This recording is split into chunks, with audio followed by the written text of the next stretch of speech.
बिस्मिल्लाहिर्रहमानिर्रहीम। Hi dear students, उम्मीद है आप सब लोग खैरियत से होंगे। अच्छा डियर स्टूडेंट्स, आप लोगों का जो फाइनल ईयर प्रोजेक्ट का प्रपोज़ल है उसका जो फॉर्मेट है उसके हवाले से कुछ गाइडलाइंस जो हैं वो मैंने देनी थी आप लोगों को।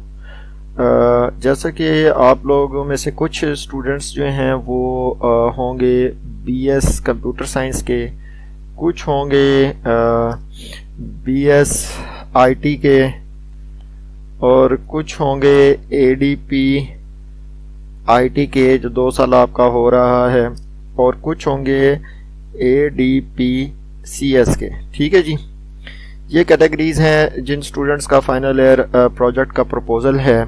उनके लिए कुछ गाइडलाइंस हैं कि आप लोगों ने इस फॉर्मेट को फॉलो कैसे करना है और किन किन चीज़ों का ख्याल रखना है, जो कि आपको हेल्प करेंगी आगे फर्दर आपके फाइनल ईयर प्रोजेक्ट डिफेंस में।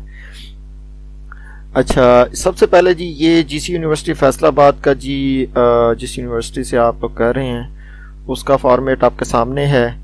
फाइनल सेमेस्टर प्रोजेक्ट प्रपोजल, इसको हम कहते हैं फाइनल सेमेस्टर प्रोजेक्ट प्रपोजल।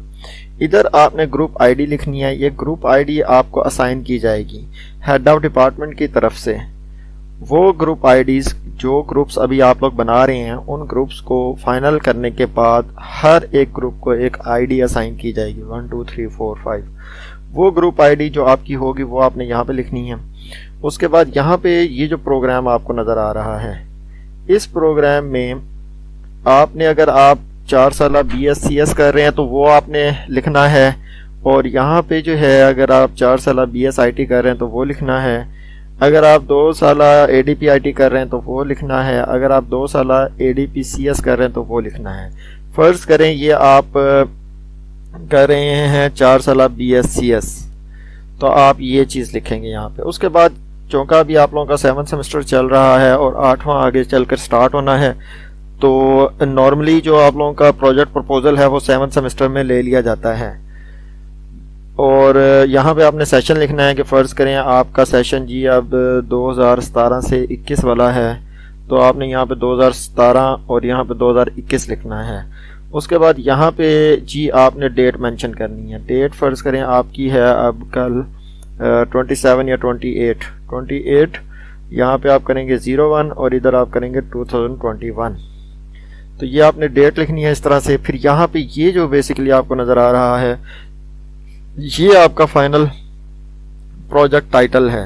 यहाँ पे आप उस प्रोजेक्ट का जो आप बनाने जा रहे हैं या बनाएंगे उसका आपने टाइटल देना है कि किस टॉपिक के ऊपर आप करने जा रहे हो। वो टॉपिक का नाम आपने यहाँ लिखना है। ये एग्जांपल के तौर पे आपके सामने है जी कि hospital location finder and appointment system, कि ये जो बच्चे हैं ये क्या बनाने जा रहे हैं कि ये हॉस्पिटल्स की लोकेशन को फाइंड करने वाली एप्लीकेशन बनाने जा रहे हैं जिसमें वो डॉक्टर से अपॉइंटमेंट भी ले सकते हैं। ये बेसिकली एक टाइटल है या एक टॉपिक है जिसके ऊपर स्टूडेंट्स काम करेंगे। ये एग्जाम्पल के तौर पे मैं आपको बता रहा हूँ। आपका जो प्रोजेक्ट का टाइटल है वो आपके प्रोजेक्ट को रिप्रेजेंट ज़रूर करता हो। समटाइम ऐसा होता है कि अंदर कुछ काम किया होता है और प्रोजेक्ट का जो टाइटल है वो उसको रिप्रेजेंट ही नहीं कर रहा होता या उसके मुताबिक नहीं होता।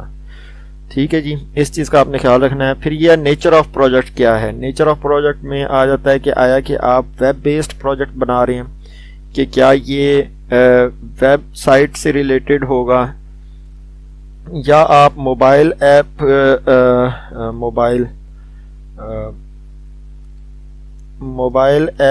से रिलेटेड बना रहे हैं, या आप डेस्कटॉप एप्लीकेशन से रिलेटेड बना रहे हैं। ठीक है, जो भी आप बना रहे हैं, ठीक है, तो वो बेसिकली नेचर ऑफ प्रोजेक्ट होगा आपका। ठीक है, तो ये बेसिकली है आपका वेब बेस्ड से रिलेटेड, इसलिए यहाँ पे वेब बेस्ड लिखा है। फिर यहाँ पे बेसिकली आप क्या होंगे, टीम मेंबर्स। कितने होंगे, टीम मेंबर्स। तो आप लोगों को आई थिंक 2 या 3 मेंबर्स एक ग्रुप में असाइन किए जाएंगे। 3 ग्रुप मेंबर्स होंगे आपके। यहाँ पे आपने जी पहला जो आपका मेंबर है जो लीड कर रहा है ग्रुप को, जिसको कुछ आता है, जो एफिशिएंट है, जो काबिल है, सबसे पहले आप उसका नाम लिखें। फ़र्ज़ करें ये मिस्टर अली है, कोई मोहम्मद अली, तो ये आपने नाम लिखा। उसके बाद आपने उसका रोल नंबर लिखना है, यानी कि अपना रोल नंबर लिखना है। तो यहाँ पे फ़र्ज़ करें रोल नंबर है जी आपका 1280। उसके बाद यहाँ पे आपने अपना रजिस्ट्रेशन नंबर लिखना है, जो रजिस्ट्रेशन नंबर आपको एलोकेट हुआ है। तो ये फ़र्ज़ करें ये 2000 आपका 17 GCOF, आगे रजिस्ट्रेशन नंबर फ़र्ज़ करें आपको एलोकेट हुआ है 7890। उसके बाद यहाँ पे आपने अपना ईमेल एड्रेस लिखना है। ईमेल एड्रेस आप लिखेंगे जी जो भी आपका होगा वो आपने यहाँ पे लिखना है। उसके बाद आपने फिर ये एक मेंबर का हो गया, उसके बाद आपने इसी तरह दूसरे मेंबर का लिखना है। इसी तरह से फिर इसको कॉपी करके आपने क्या करना है, कंट्रोल C करके यहाँ पे कंट्रोल V और यहाँ पे तीसरे का लिखना है। तीसरे का लिखने के बाद आपने तीनों का जब आप ये लिख लेंगे तो उसके बाद आपने क्या करना है, आना है प्रोजेक्ट के एब्स्ट्रैक्ट की तरफ। जो प्रोजेक्ट का एब्स्ट्रैक्ट होता है ना वो ज़्यादा से ज़्यादा 10-12 लाइनों का होता है या 15 लाइनों का होता है। वो एक ही पैराग्राफ में आप लिखते हो। ये नहीं करते कि जनाब ये आप नहीं करते कि आप कोई 400-500 लाइनों का एब्स्ट्रैक्ट लिखते हो, ये ऐसा नहीं करना आपने, ठीक है। नॉर्मली 200, 300, 400 वर्ड्स तक का आपका होता है एब्स्ट्रैक्ट जो है। तो ये एब्स्ट्रैक्ट है जी। एब्स्ट्रैक्ट का हमेशा एक ही पैराग्राफ होता है। ये नहीं होता कि आपने फ़र्ज़ करें यहाँ तक एक पैराग्राफ किया और फिर एब्स्ट्रैक्ट का ये आप दूसरा पैराग्राफ यहाँ से शुरू किया होगा आपने, ये नहीं होगा। आपका एक ही पैराग्राफ होगा जिसमें आप अपने प्रोजेक्ट के बारे में समरी बताएंगे कि मैं करने क्या जा रहा हूँ या मैं इस प्रोजेक्ट में करूँगा क्या। जिस तरह ये मैं आपको थोड़ा सा बता देता हूँ, आइडिया दे देता हूँ कि जिस तरह के टाइटल में दिया हुआ है कि hospital location finder and appointment system, कि ये एक ऐसी एप्लीकेशन या एक ऐसी वेबसाइट, वेब बेस्ड प्रोजेक्ट बनाने जा रहे हैं आप कि या एंड्रॉयड बेस्ड जिसे आप कह लें, एंड्रॉयड बेस्ड या वेब बेस्ड जो आपका प्रोजेक्ट होगा उससे रिलेटेड।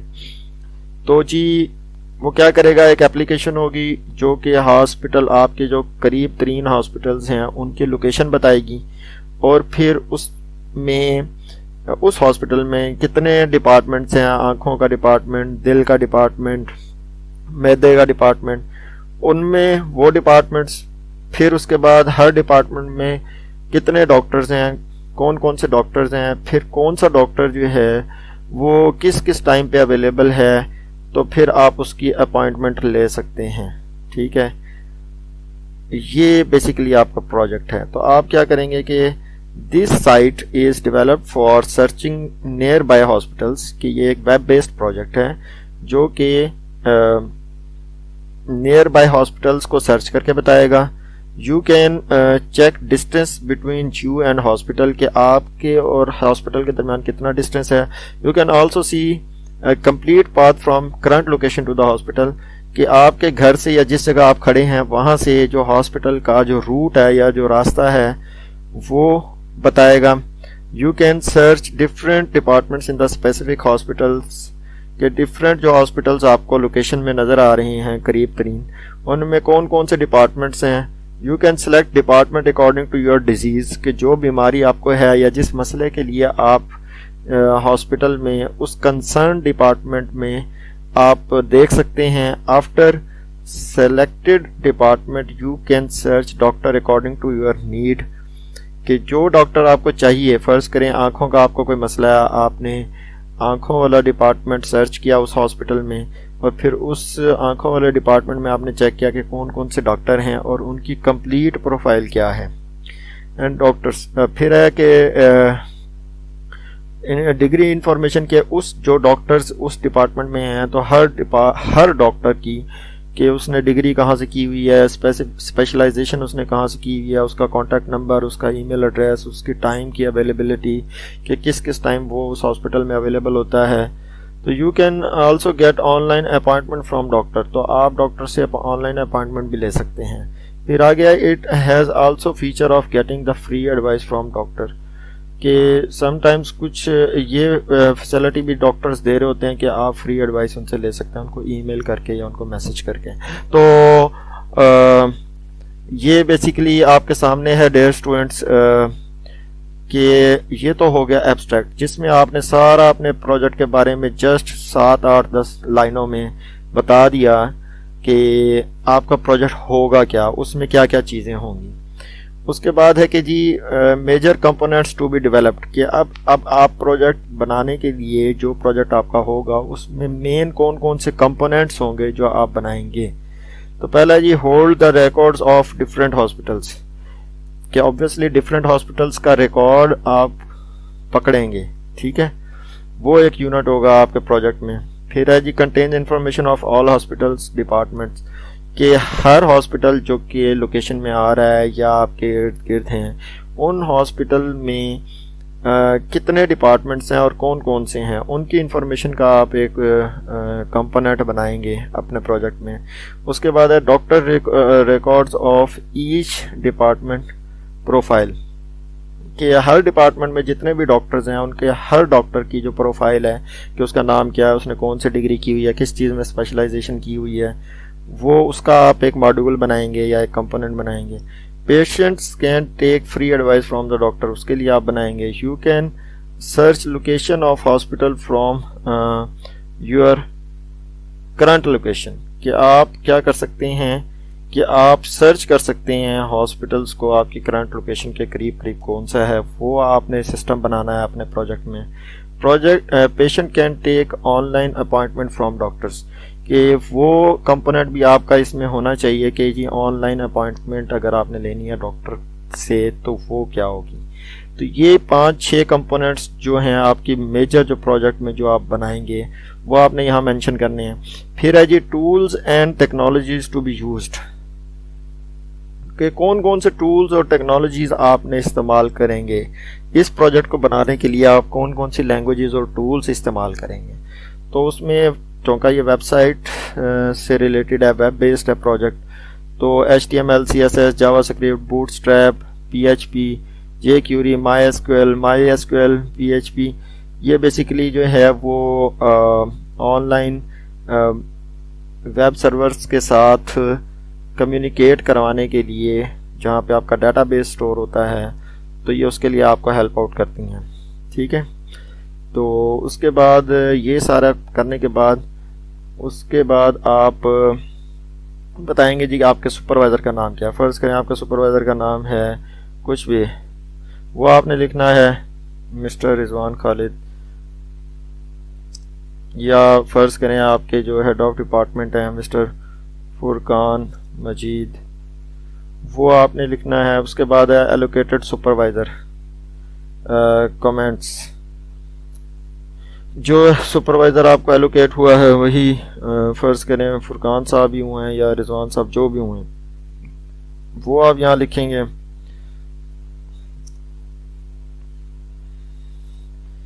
ये करने के बाद अब आपने क्या करना है, ये वाला पोर्शन खाली छोड़ देना है कमेंट्स वाला, ठीक है। तो ये सारा मैंने आपको ब्रीफ कर दिया है कि इसको फिल कैसे करना है, कहाँ पे कौन सी चीज़ लिखनी है, सेशन में क्या लिखना है, प्रोजेक्ट का टाइटल क्या होता है, ग्रुप आईडी क्या होती है, एब्स्ट्रैक्ट क्या होता है। एब्स्ट्रैक्ट में हमेशा याद रखना आपके प्रोजेक्ट की ओवरऑल समरी होती है कि आप करने क्या जा रहे हो और उसमें क्या होगा, क्या क्या चीज़ें होंगी। फिर उन चीज़ों का बताएंगे कि कौन कौन सी चीज़ें आप अपने प्रोजेक्ट में बनाएंगे, ठीक है, कंपोनेंट्स टू बी डेवलप्ड। और फिर उस प्रोजेक्ट को बनाने के लिए आप कौन सा प्लेटफॉर्म यूज़ कर रहे हैं, कौन सी लैंग्वेजेस इस्तेमाल कर रहे हैं, कौन से सॉफ्टवेयर इस्तेमाल कर रहे हैं, वो आप इसमें लिखेंगे। और एंड पे सुपरवाइज़र का नाम होगा। ये सारा अच्छी तरह मैंने आपको ब्रीफ कर दिया है।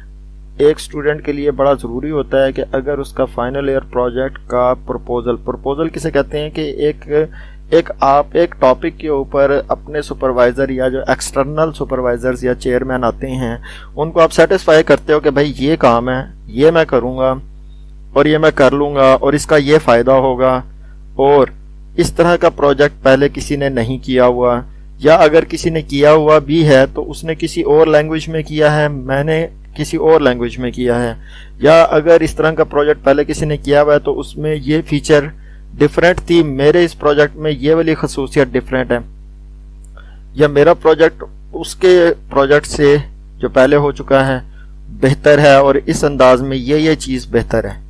तो ये 4-5 चीज़ें आपने डिफेंड करनी होती हैं और साथ में अपने टॉपिक को डिफेंड करना होता है कि आया कि इसके ऊपर आप काम कर सकते हैं, कर लेंगे। ये बेसिक थीम होता है फाइनल ईयर प्रोजेक्ट प्रपोजल का। उसके बाद फिर आपको 4-6 महीने दिए जाते हैं, 4 महीने फिर आप इस पर काम करते हो, सारा इसको डेवलप करते हो। डेवलप करने के बाद फिर 4 महीने बाद दोबारा टीम आती है और वो फिर आपसे फाइनल डिफेंस लेती है कि हाँ जी अब आपने बना लिया, आप बताएं कि ये कैसे कैसे बनाया है और ये क्या क्या कर रहा है।